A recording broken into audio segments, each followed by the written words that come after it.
So kakagising lang namin guys, no, mula sa Bagyong Odette, no, kagabi dito sa Taiwan City, Bohol. Tapos ito na yung bumungad sa amin, oh. Yan, marami ng mga kahoy yung mga natanggalan ng mga branches, ganun. Ayun, oh, may kahoy ding natumba doon, oh. Grabe talaga yung bagyo kagabi guys, like, super. Grabe talaga yung lakas ng hangin na hindi talaga namin in-expect. Tapos ayan, marami pang yung mga kahoy na mga natutumbahan, oh, kagabi. Tingnan nyo guys, marami talaga mga kahoy yung mga natutumbahan, oh. Parang naging gubat yung daanan o yung kalsada dito guys, tingnan nyo. Tapos ito din, oh, may coconut tree din yung na ano dito, na putol. Maising kahoy talaga guys, oh, na na-uproot, oh, tingnan nyo. Tingnan nyo yung kahoy guys. Diyos ko, pumasok na sa bahay dun, oh, sa may gate. Tingnan din sa bahay na po. Diyos ko Lord.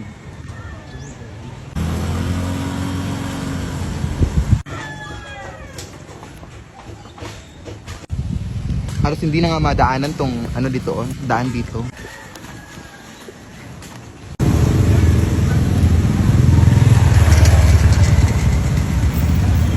At dito din sa aming plaza, oh, kung makikita nyo yung mga kahoy na natutumbahan dito, oh. Tapos kahoy yung mga kalapati dito kasi ito yung nagsisilbing tahanan nila. Itong mga kahoy, itong mga malalaking kahoy na ito. Tapos natumba lang ng ganun. Na-uproot.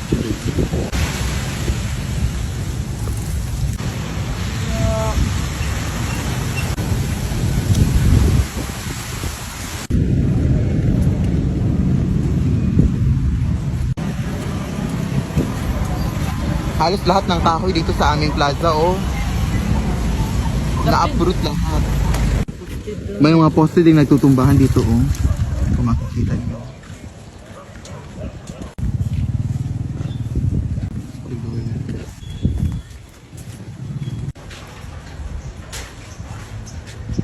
Pero kahit ganun, papasalamat pa din ako sa Diyos kasi hindi masyadong ganoon na sira o na naapektuhan ng bagyo yung bahay namin. Pero wala lang talaga to sa mga bahay talaga na lubos na nabahaan at naapektuhan ng mga malalakas na hangin dulot ng bagyong Odette guys. At ang pinaka-importante is safe kaming lahat, no, sa aming pamilya. Maraming salamat sa Diyos dyan at sa aming mga kapitbahay din. Kaya ayun, mag-ingat yung lahat at ano, laban lang sa life. And I know na God is good all the time and nalaban lang talaga kasi hindi naman tayo pababayaan ng Diyos. So yun lang. Kaya nga, hoy, mag-ingat kayo dyan. May babaeng umiiyak dyan at siya ay delikado. Pag may nakita kayong babaeng umiiyak, isumbong sa mga tanod, ha? Oo, sige.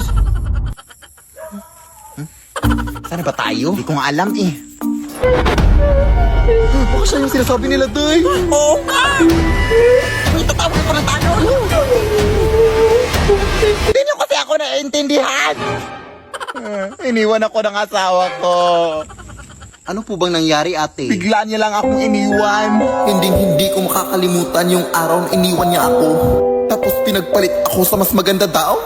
Maganda ka yan? Tapos di ko pa alam na nagbunga pala ang aming pag-iibigan. Ng saging. At saka sanggol, syempre. Wala akong magpakain sa anak ko. Kaya ang ginawa ko, inalay ko na lang siya sa tagapagbantay dito sa kagubatan. Sobrang masakit para sa akin ang ginawa ko yun. Pero ito ay hindi nagustuhan ng tagapagbantay. Kaya pinarusahan niya ako. Hindi na daw ako titigil sa pag-iyak. Yan ang di niyo alam. Wala, sorry, te. Nakakaiyak lang pala yung story mo. Asan? Ayun yung babae umiiyak ko. Huli mo na. Ha? Hoy. Huli ka na rin. Delikado kang babae ka.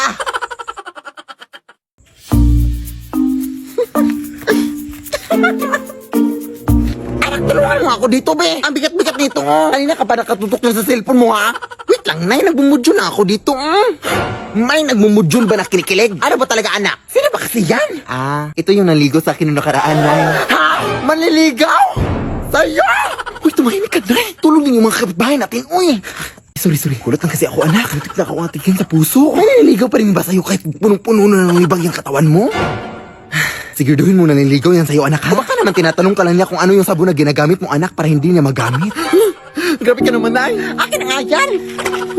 Ang dami mo ng mga masasakit sinabi. Ay, sorry, nak. Anis lang kasi ako, eh. Tara na. Hala! Bakit nakabukas yung gate natin, anak? Ha? Nasara ko naman yan. Ano ba yung ingay dito? Hoy, sino ka?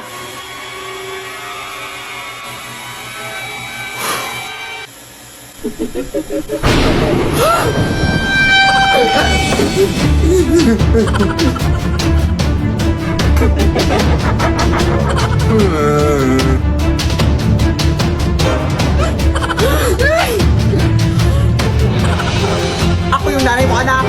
Ha? Hindi! Ako yung nanay mo, anak. Ha? Alam ko kung saan ka nag-aaral, anak. Saan? Sa paaralan. Ha? Tama! Ikaw! Alam ko kung ano yung favorite color mo. Ano? Black kasi nangitim yung ingrown mo. Tama rin! Wait lang, nagugulan ako. Sige, sino yung nagbayad sa inyo ng utang kaya lang Esther kaninang umaga? Ikaw? Ah, ito yung nanay ko, hindi nagbabayad ng utang nanay ko. Wait lang na. Dito na lang muna siguro tayo sa labas magpapalipas ng gabi natin, anak. Baka bukas ang umaga mawawala na sila dyan sa loob. Ah, sige, na. Magpahinga ka na lang muna dito sa braso ko. Parang hindi naman ata ako makakatulog dyan sa lakas ng putok mo, anak. Ay, sorry, Nay. Sige, dito na lang sa likod ko na yung... Ay, umaga na, Nay. Pasukin na natin ta. Ito ko na lang muna sa labas na pasukin ko na lang doon. Nasabihan lang kita. Ah, sige, na.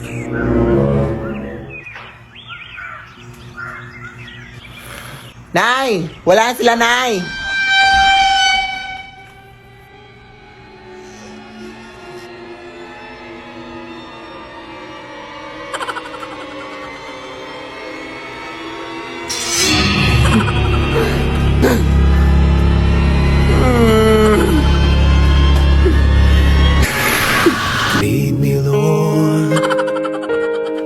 Namiss ko na talaga si Lola, Nay. Ako din na. Namiss ko na si Nanay. Pero huwag kang umiyak ng malakas na ka.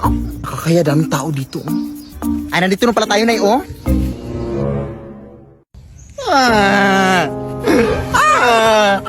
Bakit mo kasi kami iniwan, Nay? Namiss ka na namin. Uy, hindi nga malakas. Asan yung mga bulaklak na? Hala, naiwan ko sa flower shop, Nay. Ha? Bakit mo naman iniwan? Ang bobo mo talaga na, uy. Ay, wait. Sorry po. Ito na yun. Sa kabilang punto to, Sus, okay lang yan. Nag-sorry naman ako. Okay lang yan. Eh, yung kandila na. Hala, hindi rin ako nakabili, Nay. Ay, eto pala. Complete set naman pala sa kabila. Ha? Tanga-tanga mo talaga, no? Ang tanga-tanga mo!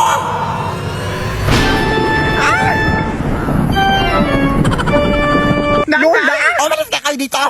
Hindi ko dapat tatahimikin yung patay, ha? Umuwi na kayo! Alis!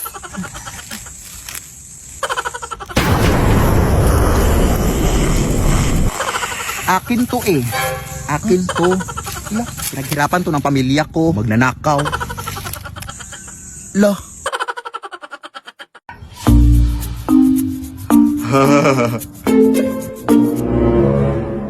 Nay?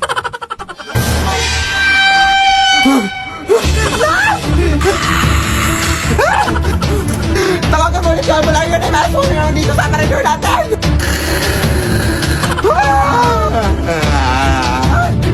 Hello!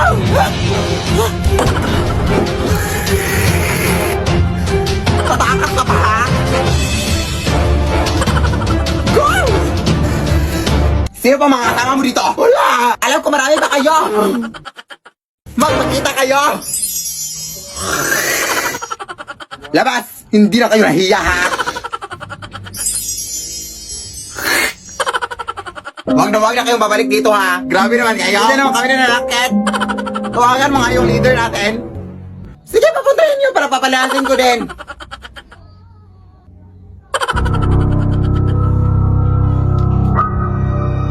Yan na yun? Easy lang to, oy. Hoy, maayos man yung mukha mo, pero hindi mo kami malilila. Kita mo yung tunay na anyo mo.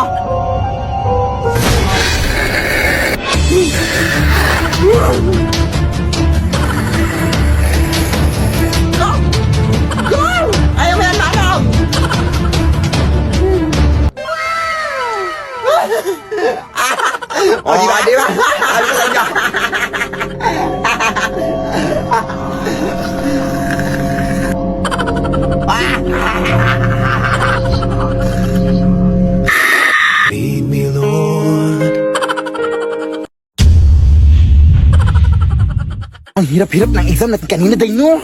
Ano ba yun, oy? Ilan ba score mo kanina, day? Turong sa ako, day. Namali ako dun sa last part. Ha? Anong turong?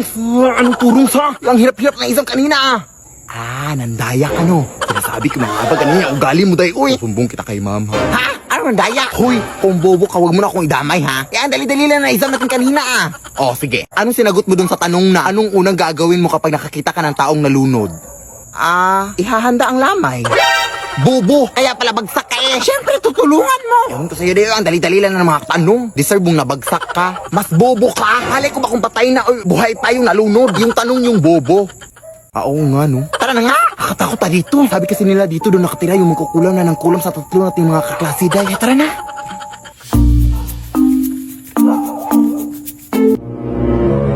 Ano yan? Anak mo!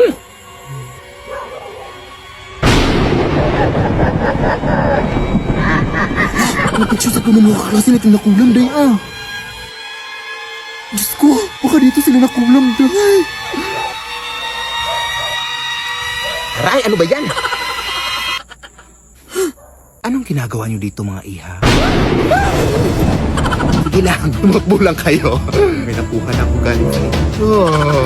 Ano ka, Day? Pinutuloy niya tayo ng buhok, Day. Baka tayo na yung susunod, Jacob.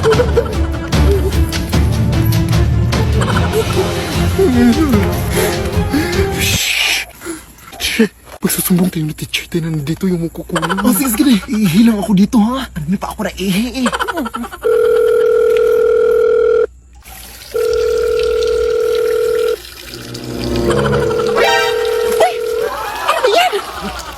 Ay, sorry, Day. Ang dumi-dumi mo, Day. Nalakasan ko kasi sa pag-ihi. Inindo kasi kapag kinakabahan ka, Day. Doon ka humarap. Di ka talaga, Day. Uy. Sorry, Day. Hello? Uy, ma'am. Magandang gabi, ma'am.